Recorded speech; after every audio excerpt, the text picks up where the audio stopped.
jako puno pratim nogomet, iznenadio bi se, pogotovo hrvatsku reprezentaciju.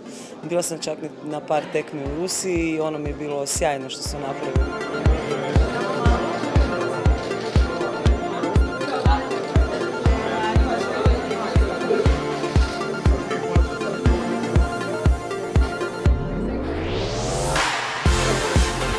S obzirom da kao igrač imao jako malo vremena i zapravo gotovo ništa, vikendi se bio uglavnom po hotelima i putovanjima, a svaki dan su bili trenizi, tako da je bilo jako malo vremena za djecu i obitelj. Sada to nastojim nadoknaditi i evo, uživam u svakom danu kada mogu biti sa svojim.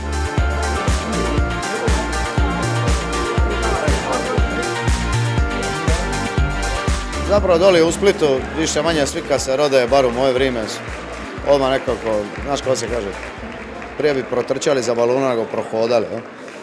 Tako da svi smo igrali na balonu, za razliku od danas, djeca su na kompjuterima, nisu vanka.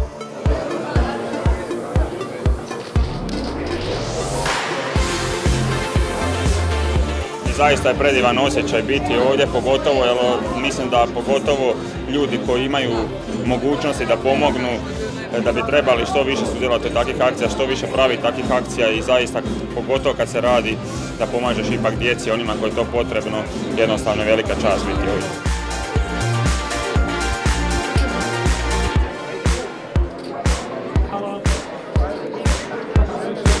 Nadam se da ćemo ovom donacijom na neki način ljudima i našim djeci pomoći da se što lakše školuju, da nam ostane, da nam budu najjači, najbolje. Svijet voli pobjednike.